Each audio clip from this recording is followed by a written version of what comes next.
if you want it. Potentially could pair it up with something like the Misfortune for that big wombo combo. We'll see what WE are going to respond with right here. So far, they are hovering on towards the Ezreal, something very safe right here, and they are actually going to pick it up for themselves. Ooh, do we just get the Azir Victor matchup?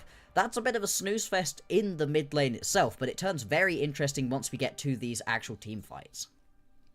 I'm not the biggest fan of Victor. Kind of just sits back and dishes out damage. I mean, I'm sure there's a lot of mechanical stuff that goes in terms of like laser placement and stuff, but Azir is a lot cooler for me. So we'll see if Karis is going to be able to do as much in terms of playmaking, as there's already a full backline DPS composition that WE have kind of unlocked for themselves. FPX a little bit more scrappy with that Azir alongside the Xin Zhao in the mid jungle.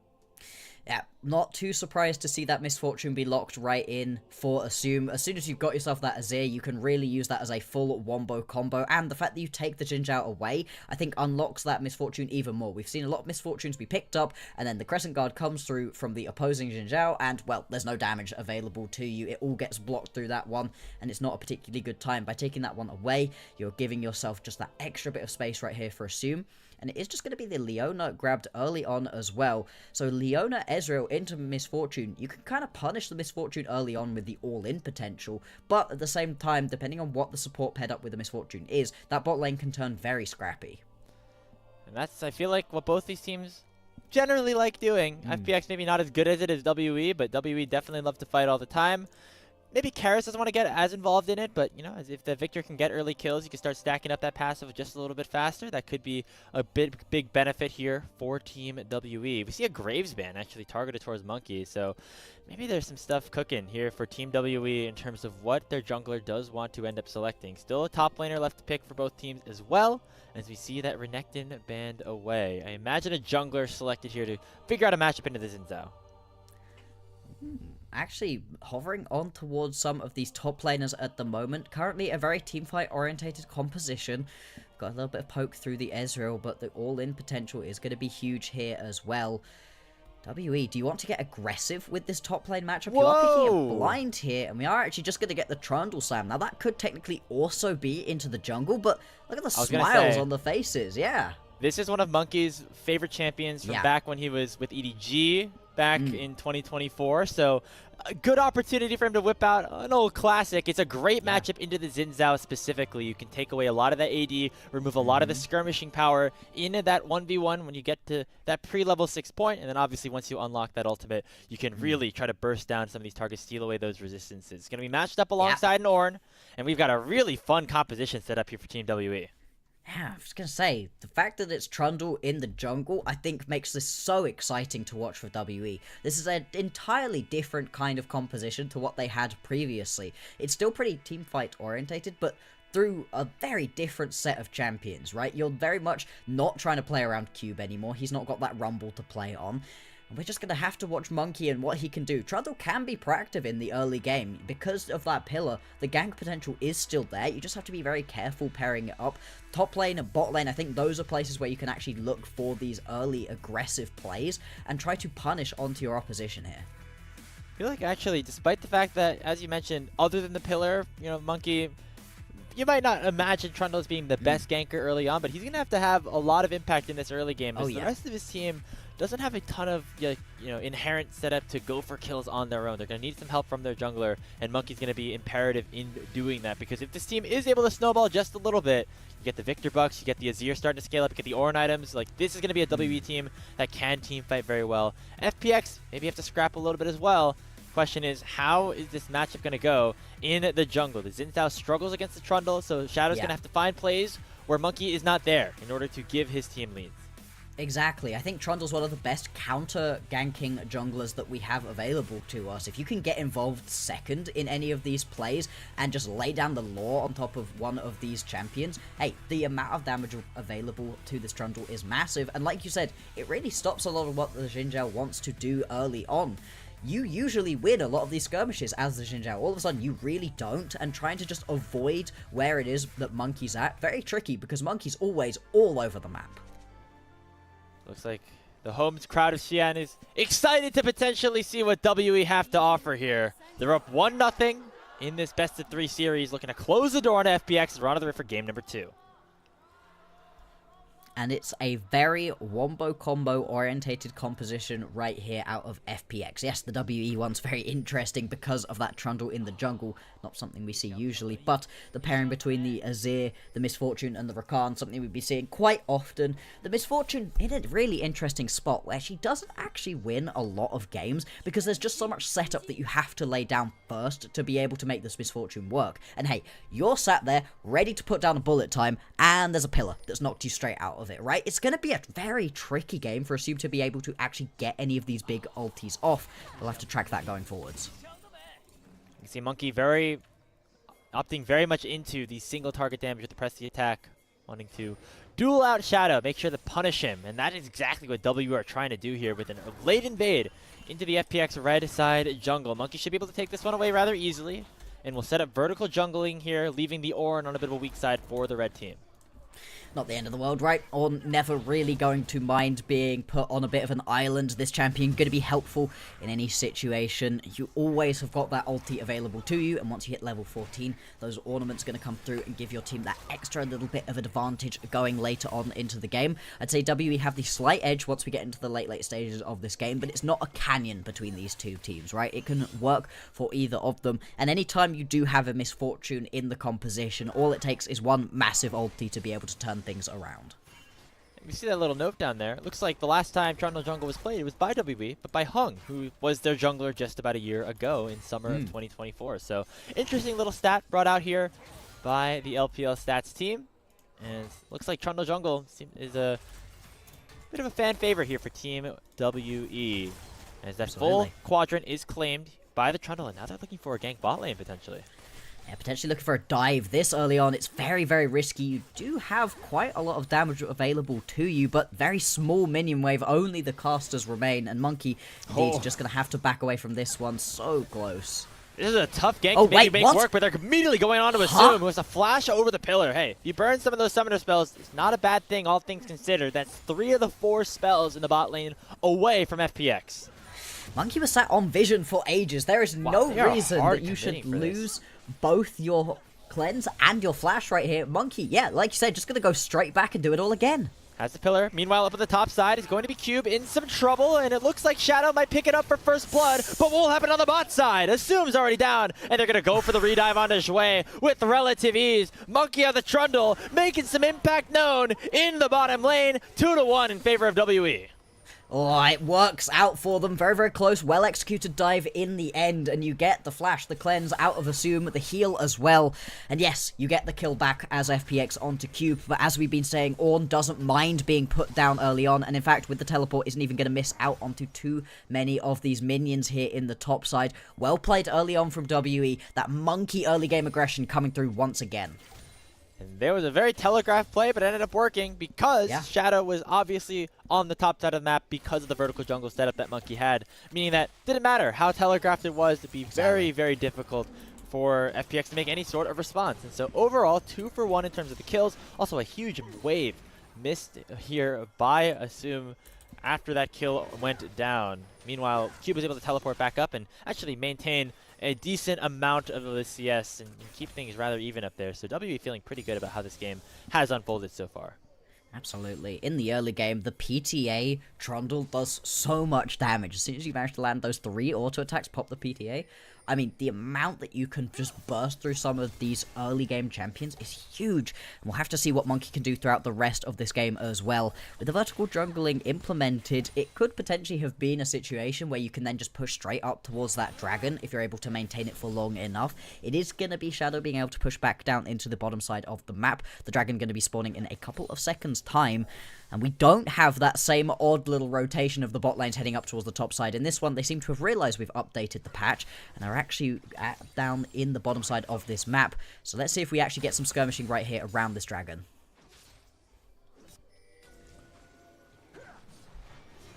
It's like Shadow not going to go for it just yet, as still continuing to farm up here. Finally getting some of his bot side camps is actually Monki a little bit delayed on clearing some of those out. So despite the fact that 2 kills went over the way of Team WE, Shadow actually has a slight gold lead in this matchup, in the 1v1 specifically. Although I will say when these 2 players do end up deciding to fight, probably will be the Trundle with Oh, the yeah. advantage, as we said, as we this time both see our bot lanes staying around the bottom side, as there is no need to go there, as we clearly saw in that last game.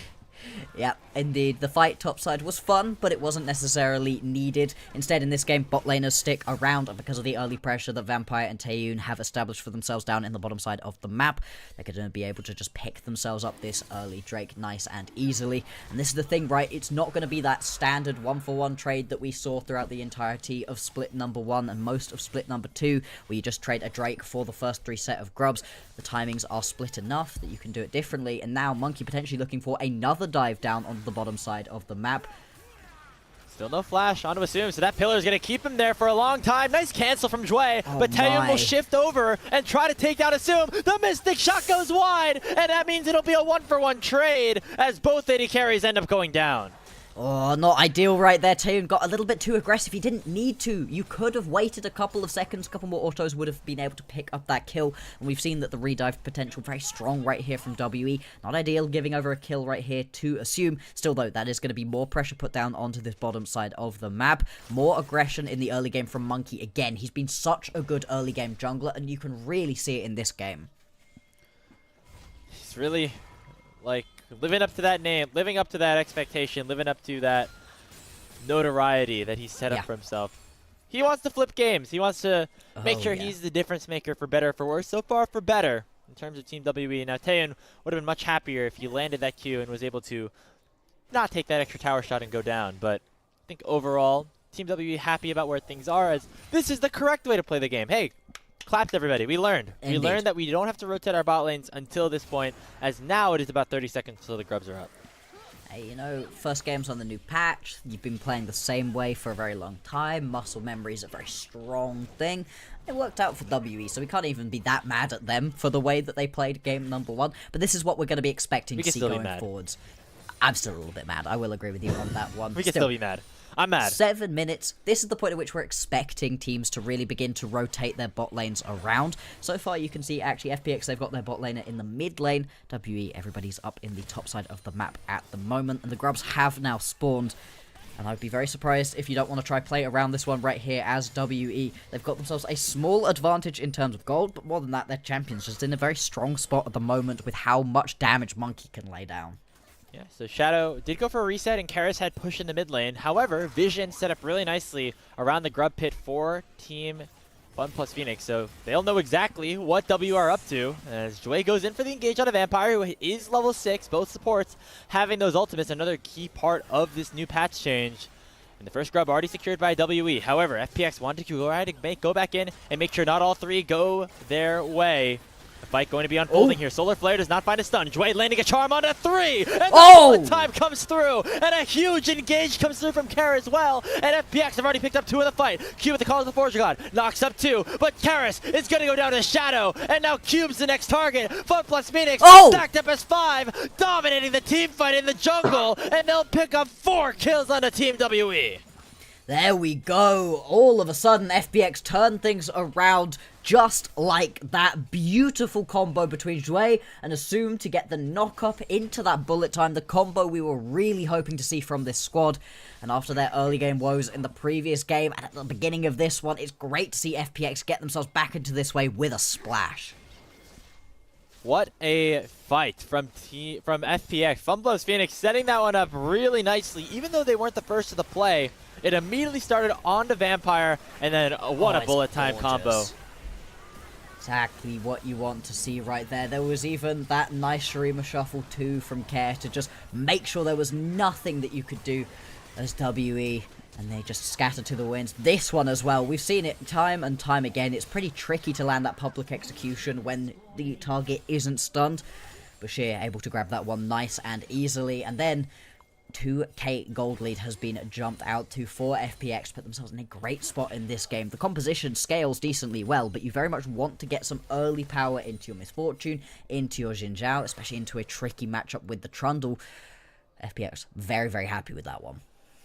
And I want to correct myself. That was the full ace picked up for FPX. The only reason it didn't say ace on the screen was because Taeyoon respawned just as that last kill went over, but still 5 for nothing in favor of FunPlus Phoenix around the grubs. They do pick up the just one of the 3 grubs, but they're going to be happy with how that went nonetheless. The gold lead for them now up to about 2,000, and everybody really doing well for themselves, approaching those second items as that second dragon is going to come up as well. Yeah, you can see with the Bloodthirster now completed right here onto Assume, Sheer and Shadow both have also got those first items completed. Specifically, I'm looking towards that Sundered Sky for Shadow. So much extra survivability for the Xin Zhao once he gets into the backline. If you can get on top of Karis or Taeyoon, they're going to be chased around, not able to just stand in there and deal their damage. Still though, item breakpoints very close to being hit for WE. In fact, Monki is able to complete that Trinity Force, so he is going to be able to wreck people if he can get himself into a good spot. Still going to be a little bit tricky with all of the damage and CC that FPX have available. Trundle on the 5v5s, not necessarily the easiest to go fully in, but with the setup for the rest of his team, could be a good opportunity here as a fight has already opened up. A Vampire's going to go down first. Monki and Cube will shut down Care in the backline, but here comes that Mbessa. Sheer lays the public execution, and another 1-for-1 trade as it's a 2-for-2 across the map, and WE gets something right back. And it's the jungler specifically that goes down for FPX, so they're just not going to be able to play around this Drake. This is going to be second Drake going over to WE. When we have a look at that replay, it's going to be really nice to see the decision making out of Monki and Karis. Monki and Cube, they just turn instantly onto Care, who's sort of out of position, and are able to take him down pretty much immediately. Stops this Azir from ever being able to get involved in the fight. And then from that moment on, it's much easier to play the rest of it out. Drake does go down, and it is going to be a Mountain Drake as our soul right here. Brilliant for either of these teams, honestly. They've both got some members that you'd like a little bit of extra shielding onto. Yeah, especially that Team WE frontline of the Orange Trundle Leona. Gonna have to do a lot of soaking up damage to allow for the backline to succeed, as we got a bit of a scattered fight here on this replay.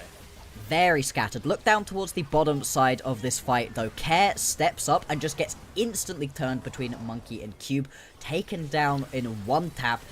And from that moment on, you can really just step this one up. It's another good combo between the public execution and the bullet time this time around.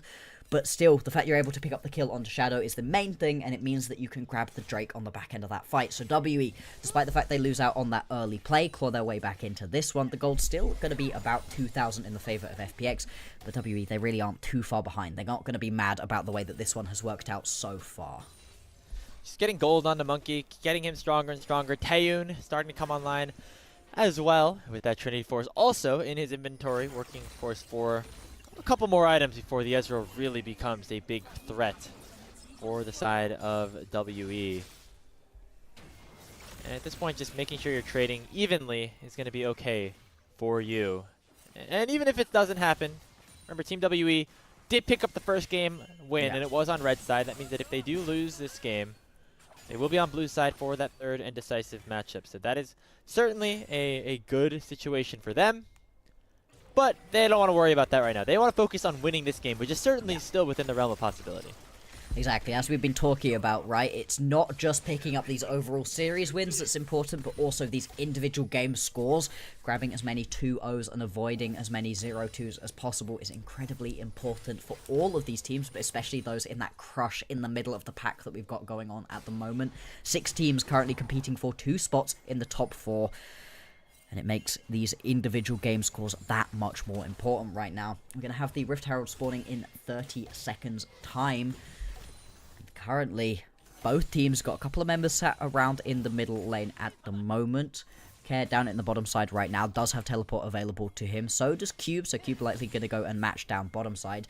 And let's see if we get ourselves another straight up 5v5 fight. Because so far, we've seen quite a few of those. And they've been very back and forth at the moment. Yeah, I just feel like WE not in a position right now to fully win out on that 5v5. They need the backline threats to get really strong and to be the late game powerful champions in order for their competition to have any sort of success. And other than that, if that doesn't happen, it's largely on Monki to do a lot of damage, and that's not necessarily what you want your Trundle to have the responsibility of doing, even at this point in the game. Right here. Bit of a play potentially topside onto Sheer, although FPX, they do have multiple members rotating up. You need to be careful as Vampire to not step too far up and get yourself caught out right before a very impactful play around this objective. Teleport coming in from Karis to make sure that this Rift Herald is controlled by FunPlus Phoenix, but another TP comes in from Cube as well, so they want to try to fight this. It's secured by Shadow, but here comes the call of the Forge God. It's going to knock up Assume, but he's far away from the rest of WE that they will not be able to find anything. The bullet time is cancelled by the pillar, and here comes the engage from FPX. Jwei with a really nice quickness. The grand entrance goes on a 2, and Karis only shuffles away 1 as Sheer now has to run away, separated from the rest of his team, but here comes Shadow to the rescue for his top laner. And the re-engage here on the Taeyoon is big as well. Cube trying to find something in the Brittle Procs. He'll only get 1 back as Shadow will drop, but still a 3-for-1 for FunPlus Phoenix. And the Herald going to be picked up on top of that one. Overall, just a big mistake out of WE. They're so split on that fight, and it all starts with Vampire going in way too aggressive at the very beginning of this one. Actually survives throughout the entirety of this play, but it just means that as WE, you're kind of scrambling to play catch-up, trying to get involved in this fight once it's already started for FPX, and it just never quite works out for them. So they were so close, WE, though, from being able to turn this one around. Look at how low some of the health bars get. At this point, right, Vampire goes in pretty much by himself. This point is probably fine, and it's a good pillar from Monki to be able to stop the bullet time from working out, but then you just get all CC'd up, pulled through. It's a really nice quickness out of Jwei, and at this point, look how low members get from FPX, right? Shadow, already very low right here. Sheer also going to go down incredibly low. Same thing with Jwei, but you're just never able to quite finish off the majority of these kills. Shadow falls, but that's the only member. Hang on, top side. Yeah, Sheer could be in a little bit of a sticky situation, but actually going to stay alive for a long time. Finally, Taeyoon picks up the kill, but now the quickness from Jwei is going to land onto 3. Assume was frontlining for a bit, and so has to back off. WE fully stacking on the top side of the map are going to be able to find 1 kill onto the FPX top laner. After picking themselves up those first 2 Drakes of the game, more than happy to just trade a couple of kills in the top side and some top lane pressure over for that objective. Now you can see Cube running for his life, being chased by Care and Shadow. Ooh, nice Bella's breath from Cube. Not going to stop the engage from Shadow, though, but the 3 talent strike does knock him up. Should be enough damage to take him down, and so it's a trade of tops on opposite sides of the map. Most importantly, the Dragon going over to FPX as well. And now the Rift Tower going to be spawned down in this bottom side of the map. Nobody feeling confident enough to be able to ride it, so it's just going to be a little bit of damage down onto that tier 2 tower in the bottom side of the map. Not necessarily the best use of it overall for FPX, but they're going to be okay with this one. Still, the gold only about 2,500, the difference at the moment. FPX, they haven't really been able to crack this gold lead wide open. They got themselves out to a small lead, but they haven't been able to expand it any. Not just yet. It's getting, yeah, it's kind of around the same. But that's generally a good sign for Team WE with their scaling composition. But Dragon's going their way as well. As we get another look at this one, Sheer just has too many dashes on this Mbessa, in my opinion, but still is able to live. Nice true shot barrage from Taeyoon to snipe him down. Really well done with that true shot barrage. Otherwise, you would have just been able to limp away. Like you said, the shields and the dashes that Mbessa gets. Such an incredibly survivable champion. Has so many tools in the kit to be able to get away from plays like this one. And now, as we get to about 19 minutes into this game, we've got a minute now until we're going to see Atakan on our Rift. Going to be spawning down in the bottom side of the map after all of the bot lane skirmishes that we have seen. Currently, though, everybody up around the top side of the map. Not really anything to play for around here. Top lane, tier 1 tower, potentially, if you want to go for it. Shadow just going to steal away the red buff right here of Monki. Now we should see some fighting over mid lane priority and bot lane priority before this big objective spawns. Be on that bottom side of the map. So FPX right now just trying to get some extra resources where they can. The target might be Cube, but it's just Shadow right now in a 1v1. Jwei's very far away, so don't think they're going to be able to take this Ornn down himself. So instead it's just going to be pushing him away and allowing for Karis to get essentially solo gold on this top lane tier 1. I believe he should get all of this here, as well as denying a lot of minions. Very good situation to help get this Azir further and further ahead. And I was wondering if maybe there was going to be a snap decision right here from WE to just start themselves up this Atakan and say, hey, we've seen the jungler in the top side, but Atakan takes a really long time to be able to take down. Nobody from WE feels confident in being able to do so, so the farming just continues. And like you said, the gold going over right here to FPX now up to about 3,000 gold lead. Still haven't cracked it wide open at this point, but they are slowly being able to increase it. The items coming through, breakpoints on the horizon for a good couple of these players. Specifically, Monki right here. He's got himself those 2 items so nearly completed. It looks like he's going to be going towards a dead man's as that second item. That's going to be a big part of his ability to survive and just get into the backline, constantly be laying down as much damage as possible. A little bit of extra movement speed, which always is helpful, as WE does have the feats of strength as well, so a little bit of extra added power in some of the boots. Get yourself a little bit closer to the priority targets that do end up mattering. A lot of good people that you could ult as well. You could maybe just ult Shadow, as that is the matchup that normally goes well, and just try to burst down the quote-unquote pseudo frontline that FPX have set up for themselves. Not a true tank in their composition, so Monki kind of has his fair share of where to go with that subjugate specifically. As still about 3,000, as we said, in favor of FPX. Their execution of team fights has to be crisp. It has to be clean. Yes. To make sure they have a wombo combo focused comp, and they need to make sure it is utilized successfully in order for them to find those team fight wins. If things start to get a little chaotic, that's where WE can start to maybe punch back just a little bit.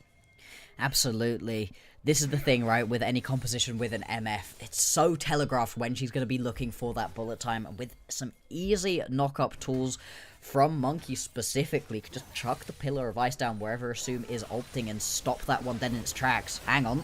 Vampire going very far in here. Only going to result in a little bit of poke onto Jwei, as right now WE are trying to set up priority around the river in the bottom side, with the dragon spawning in less than 40 seconds. So right now Sheer is trying to get a wave in as well, and might be singled out here, as there's a little bit of space between him and that bottom lane tier 1 turret.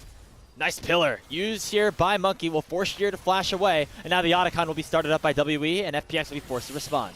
Oh, this is risky though. Anytime you start up Atacam fast without winning a team fight, it's such a hard objective to be able to take down. It's down to about half HP right now. Mid lane has been pushed in by FPX Go, and here they are. It's a big flank here. Shadow going to dash in first. Karis and guard does a lot here, and there's the public execution. Karis is down before the fight really ends up beginning. Karis, Shurima Shuffle only used defensively though, and Taeyoon still full HP on the backline. WE have already lost a member, but the health bar still on their side. Shadow going to have to make a decision of trying to dive in to try to steal away this Otacon, with Monki still alive with 1,000 HP. The objective will reset, and everybody will back away. Oh, lots of damage done, but kills very sparse in that one. And the main reason is Jwei goes flying in, misses the grand entrance, and so the combo just isn't there in the same way with the bullet time. The bullet time still does some decent damage, but it's just not the same without that CC to keep people in it. And the fight gets woven around pretty effectively right there by Taeyoon and Monki. They're able to lay down quite a lot of damage in and amongst that fight. Yes, Karis immediately dies, but still, as long as you're able to pop the ulti as quickly as possible in these fights, it's still not the end of the world. I don't think Karis was able to drop it down in that one, so I have to watch this going on forwards. We've now got both the Drake and the Atacam available here. Shadow, I think, just using that audacious charge to get away from Team WE. No real interest in starting that objective up right now, as the Dragon is the easier to collect target on that bottom side. Bot lane, mid lane priority starting to be generated here by FunPlus Phoenix, as Assume and Sheer are the ones hitting onto this wave first. And then they might turn their sights towards that objective. The tier 1 tower not really under much threat, with Taeyoon and Cube here doing a good job of defending. And now FPX will send themselves towards this dragon to teleport already in from Karis. They want to make sure it is a 5v5. Pillar comes out, provides a little bit of space right now, and here comes the poke wars. The Ezreal and the Victor can do a lot to try to get themselves into the pit. Sheer trying for a little bit of a flank right now. I don't know that anybody knows he's sat there. Still hunting, still looking. That dragon is at 4,000 HP. Sheer hunting for a public execution. Monkeys is going to be able to get into the pit, and so it will be a 50-50. Shadow dashing forward, but it's stolen away by Team WE. The Call of Forge God lands on a 3, but now the Wombo combo can commence. Taeyoon is a shift away, will be able to survive and take a kill down on a Sheer. Oh, Big Cube! knockup comes through from Cube. The Searing Charge will find 3. Karis Shuffle does not enough, and Monki still frontlining will get taken down by Assume, who's suddenly popping off. It's a triple kill, a quadra kill for the Misfortune. Gonna make it a Penta onto Taeyoon. It's a 1v1 between the Penta kill for Assume. It's a complete mess of a team fight, but in the end, Assume comes out on top, picks up that Penta, and they manage to get themselves some more gold on the backside of that fight as well. It wasn't even through the bullet time, it was through Assume laying down the law with those autos, with those bouncing bullets right here, and WE, they look like they might be losing this game number 2. Oh man, this Misfortune single-handedly winning this fight. It started with WE picking up Soul Point, with Monki picking up a nice steal. And somehow, someway, it starts with the bullet time here, chunking out so many people, and then just watches him space his way around, using these double taps and doing so much work in this fight. Exactly, the way that those just constant cues are coming through. So much damage. Look at him, he's right on the very edge every single time. And then in this situation, right, you've got yourself that quadra kill. Taeyoon flashes forwards, misses the Q. And at that point, you can just auto him to death. The healing that comes through as well through this Bloodthirst of Misfortune is insane. And as we jump out of the replay, we're also going to get this Atakan coming through right here for FPX. So they've managed to get themselves out to a big advantage in this one. Look at that damage. 8k, baby. That's the power of this MF. Now at 3.5 items, by the way, as you might have seen in inventory right now. As a full Infinity Edge and a Lord Doms. And now going towards the Collector here. And WE need to know that they need to make a play happen right now if they want to try to get themselves back into this game. They're down about 4,500 gold. Teleport going to come in. It is Cube on a massive flank. And FPX know it, but are just going to have to try to go forward to make sure this objective doesn't fall. Solar Flare comes out. It doesn't stun anybody up. The Call of Forge God is going to find the Misfortune. Searing charge in. The MF is going to drop as WE claim themselves the Baron. And are going to look for the fight. Sheer going to go down. And Jwei and Karis are now on the run. It is WE picking up a huge win off the back of Cube and the decisiveness of Monki. And there we go. That's what we need to see from WE to get themselves back into this game. As much as it's been back and forth, as much as it's been scrappy, Monki so far has been on top of it with these smites, picking himself up another big objective in this one. And now with the Baron buff available to WE, what can they get for themselves? How can they close up this gold gap? They've already brought it down by a little bit. Now only about 3,000 the advantage for FPX. They really want to bring that one back down to 0. WE, their composition, it's beginning to come online. The ornaments are beginning to come through now as Cube hits level 15. This is the point where WE, they really want to play. What the heck? What a crazy game this has become as FPX are trying desperately to stay alive in this series. And everybody saw that Cube was there. Yeah, but they just had to go forward because they don't want the Baron to go down. Sheer misses the public execution to start this one out. And it means Karis has enough time to put down the ulti. Yes, Karis then dies, but once that Arcane Storm is there, it's chasing the remaining members of FPX away from that fight. Really unfortunate play from Sheer to not be able to hit that one. The rest of the members of WE, they respond in kind. Make it work. Big damage here from Taeyoon onto Jwei. Huge damage, actually. Nearly managing to take out the support right there for FPX. And they're going to use this Baron Bush to push forward. Pick themselves up that bottom lane tier 1. The stubborn remaining tier 1 tower. Now, can they crack open any of these tier 2s and maybe even the base? It's going to be difficult because they are still down in gold. FPX still with that 2k advantage. Large part of it onto the big carries for FPX as well. Karis and Assume. Both looking very powerful here compared to their counterparts, although Taeyoon starting to dish out some damage as well. Karis on the top side, going to take down that top lane tier 2. But now the inhibitor tower surely to go down, and a tier 3 is the first one to fall. Inhibitor in the bot lane going to go down as well as FWE do get their reward. Now can they escape without losing a member though? Jwei looking for a potential engage. They don't want to find it right now. It is WE just looking a little bit too strong, and a pillar has found out the Rakan. Going to be able to battle dance on out of there. And they will escape with their lives. The dragon spawning in 15 seconds. That's going to be sold for WE if they want to try and find it. So FPX now desperately grasping for mid lane control. Yeah, now that there's going to be these super minions pouring down through the bottom side of the map, where can you find the fight? Going for the fight right now. The Call of the Forge God whiffs. Bit of a field goal from Cube. 3 points, but not a kill. They're going back to the dragon once again. Super minions pushing into the bot lane, but it's going to be a while until they get there. As the river currently controlled by Team WE. They're up 1-0 in this series. They're going to close things down potentially here if the fight goes their way. But this was the fight that Assume got a pentakill around 5 minutes ago. Shadow chunked out very low. He had the Guardian Angel, but will likely have to use it if he wants to try to get in that pit and steal this Drake away. It's been started up by Monki. They're going to be able to push forwards onto this They're one. giving Been really good with the smites. Yeah, indeed, it's just going to be the push down onto the mid lane. You should be able to pick up the mid lane tier 2 tower right here, but that is going to be Mountain Soul going over to WE. That shield, huge when these margins have been so close during these team fights. At least it's traded back for something as FPX. They keep themselves in the gold advantage in this game. But it can't help but feel like WE, they've been able to claw their way back into this one, and now they're going to be looking to run the rift. That's not a good trade.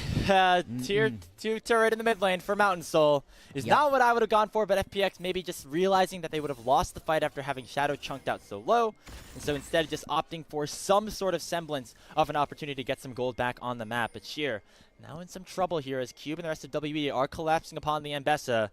Don't know how many dashes he has left in his kit to try to find some sort of escape, but it looks like he will be able to get out alive. Enough, apparently, is the answer, which is usually the answer when it comes to the Ambessa. Champion incredibly mobile. Teleport going to come through right here from Care. He wants to get involved, stop this tier 2 tower from going down in the top side of the map. And I think this is the thing, right, for WE. They've got a lot of poke on their composition, and once they can get on top of towers, they're going to take them down very quickly. But there is a lot of wave clear available to FPX. I don't know how much they're going to be able to push onto these towers without having a Baron buff available to them. Zoom just face tanking right now with the now flash away from the solar flare. Public execution though lands onto one no. and a huge ulti comes through. There's the wombo combo as Zoom picks himself another triple kill. Karis going golden, also going to fall as WE go way too far forward and fall right into the team fighting hands of FunPlus Phoenix. It's just going to be Cube still available on the map, attempting to teleport back, but I think it's going to be cancelled. Oh, not quite. Cube is going to be able to get back to base, but still, we've got 20 seconds until Vampire's back up, 30 seconds until any of these main carries is available. This should be the end. Can Cube even stop this one? There's no real minion wave, although there is one on the way. There is a super minion wave in the base as well right here for FPX. Okay. They're forced to back up They're right here. syncing up the wave. Seconds. They're making sure that that cannon wave, that cannon minion is also alive. Cube is not at the call to Forge God, so it's going to be very difficult for him to try to clear these minions out. Into the 1v4 they go. Vampire also is alive to try to find something, but it's just the tanks. Not enough damage here for Team WE whatsoever. Vampire sure to go down. The kill goes over to Care. Jwei very low as Taeyoon has respawned. It's going to be a close fight around the Nexus. Monki's here. Karis is here. Can FPX do it? They're on the Nexus. It's so low. The staring shield not enough. And Team WE hold the line. They teleport to the base, and they're going to win the series. Oh, it was so close. FPX 200 health on the Nexus away from being able to pick up this game. But WE, they just about pull off the base defense. Cube and Vampire come in clutch. And WE, they are going to 2-0 versus FPX. They're going to keep their win streak alive. What a game between WE and FPX. A Penta kill, a near taking of the enemy Nexus straight into a Uni-reverse card right back. Monki on the signature trundle, hitting onto them, landing the final blow. And Team WE win their 5th straight series in the LPL. They go up to 5-6 in their overall record in Group Ascend. The longest active win streak in the LPL continues right here. WE, you can see the smiles, the laughter on their faces on the player cams after they pick that one up. The relief they must feel just about managing to pull off that base defense. Cube, take a bow, my man. That was beautiful. Just about able to take down enough of the minion wave, delay things long enough for the respawns to come on through. And what a devastating loss there for FPX. And a very interesting decision there made by FPX. They decided to hold their lone cannon minion around the mid lane inhibitor to wait for the rest of the wave to sync up, which cost them time hitting the Nexus turrets, but they wanted to make sure that the full wave was crashing in at the same time. I don't know necessarily what would have happened if they just tried to immediately push. They would have had more time to hit, but also maybe more time exposed to open towers hitting onto them, which could have resulted in them dying faster. A lot to unpack along that last sequence of plays, and a crazy series overall. But Team WE, oh my goodness, they end up pulling out the win. They go to 5-6 overall. They started off this group stage, Bloxxer, 0-6. They have now won 5 straight series, combining with both the first and second round robin. And all of a sudden now you have to think, is this team legit? Because they now get a really tough schedule up ahead of them, but given the way that they've been playing against some of the teams around their same level in the standings, anything can be possible with this team. Absolutely, and hey, the teams around you in the standings are some of the most important wins to be able to pick up. Everybody's losing to AL and top esports, right? And everybody's beating NIP and ThunderTalk. It's the rest of these wins that you're able to pick up that are incredibly important for them. And hey, I don't even know that they're going to look too bad up against teams like IG, Weibo, BLG. Those are potential victories for them right here. Yeah, BLG looking a little bit better with the swap in the jungle, but all of these teams have weaknesses to exploit, and I feel like the way that WE play really does exploit a lot of the weaknesses that these teams have, where there's just so much pace happening. There is so much aggression out of Monki and the rest of this WE squad that if you make a mistake, they just run straight over you. And FPX seemingly got everything that they wanted in terms of the way that their team composition wanted to function. They found multiple times where their wombo combos fully came into fruition. I feel like a lot of the time when we see compositions like this where it's fully reliant on everybody hitting their R buttons on the same targets on everybody, sometimes the whole game goes and we don't ever see that happen. We saw that happen 2 or 3 times here for FPX. Yeah. They played the team fights out well. It just wasn't enough though. Control around the objectives was dominated by Monki, who had himself a great series overall, getting themselves that Baron, set themselves up for that inhibitor to go down in the bot lane, which resulted, again, in the not taking of the Nexus for FPX, resulting in the game ending for WE. Yeah. And then, of course, picking up the Soul, getting those extra resistances, specifically onto Cube, who lived for so long to allow for the rest of his team to respawn around that base defense. Really saving the game here for Team WE. You have to give a lot of credit to them and how they decided to play things out, because if you're FPX, you're left scratching your head of like, how did we lose that game, given that we had basically everything that we wanted. We got a Penta kill here for 80 carry, and all of the team fights went our way. Losing after picking up a Penta onto your ADC is crazy, especially with the Misfortune. That's so much extra gold, but it's something we highlighted, right, during the draft phase.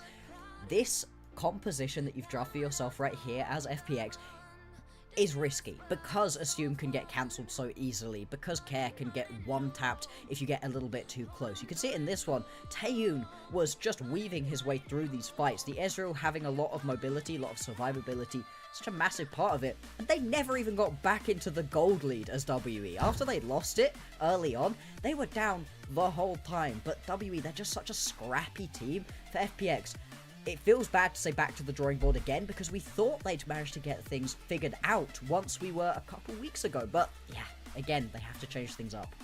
It's now FunPlus Phoenix's 3rd straight loss here in Group Ascend.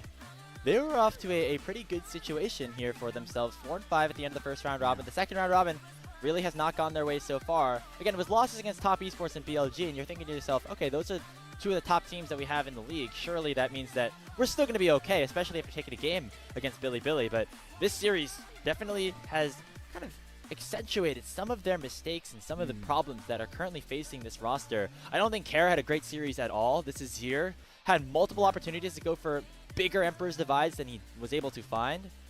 And again, it's about control around those neutral objectives as well. If they were able to get a couple of dragons that WE ended up picking up, this game could have looked a lot different because that soul wouldn't have gone over. Exactly. I think Shadow has been slightly better in terms of proactivity throughout this series, but still just isn't that same level of jungler, not the same level as Monki, and then especially not the same as some of those top tier junglers that we're seeing on those very top of the standings teams. Like you said, missed out on quite a lot of smites, so there were a lot of 50-50 smite fights in this one, and to not win a single one, that's a little bit of a worry. Of course, there is big damage that you can do as a Trundle. You combine that bite straight into smite, and that's a lot of damage you can put down, but oh boy, look at that damage as well. The Penta was gorgeous, and that's not even for the winning team.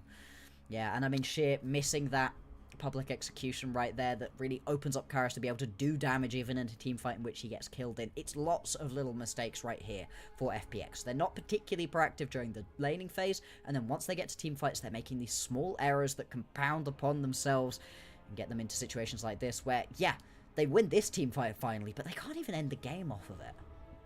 I thought they were going to for a large portion of that. I will not lie. Yeah. As, again, basically all that FPX wanted here. They saved that wave to push fully in, but it never really fully gets underneath the turret until finally Vampire, like, eventually goes down.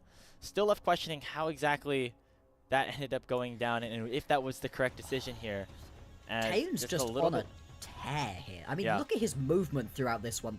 The majority of this base defense is Taeyoon doing it himself, but as you said, they had a lot of time spent where they were just waiting. They took a lot of tower damage as well, and so when people are pretty low and you've got yourself a 3.5-4 item Ezreal hitting you, Yeah, I mean, he does a lot of damage at this point in the game and was able to just burst through people. I thought maybe when that big Seraph shield came through, we were gonna end up with the Azir just about being able to pick up the final couple hits onto the Nexus, but they didn't even get it that low. I mean, don't get me wrong, it was low, but it wasn't as close as it really felt like it should have been. Well, now, here's a question for you, Bloxxer. Team WE, 5 and 6. They have 3 series for the next 5 days. JDG tomorrow, IG, who have been struggling a little bit, and then BLG with their new look roster. All 3 considered top teams, but none of them particularly really breaking out so far in this season. Can WE take a series against any of them? I say absolutely. I think they should take at least one. I wouldn't be shocked if they managed to pick themselves up a second one. I'd be very surprised if they grab all 3. I think right now, when I'm looking at these teams, I think IG are going to be their biggest threat at the moment. BLG and JDG, these are teams that I think WE can actually fight back against pretty effectively. We'll see what they're going to be able to do, of course, but going on forwards, I've been very impressed with the way WE have been playing, and with this very aggressive early game style that WE like to play through, I feel like there's a situation where you can just catch a team like JDG or BLG out, napping a little bit in the early game. And player of the game goes to Cube on the Ornn. He did a little bit around some of those team fights. I think the biggest one was around that Baron that he had a massive flank for, ended up picking up a couple kills, turning that fight around for Team WE. So shout out to Cube for his 3rd MVP of the split, and for Team WE for winning their 5th consecutive series in the LPL Ascend group. But that's going to do it for our coverage of this first series. When we come back, it's another one in Group Ascend. Thunder Talk going up against their old jungler Beishuan and BLG. Don't go anywhere. We'll be back in a few minutes with the start of that game.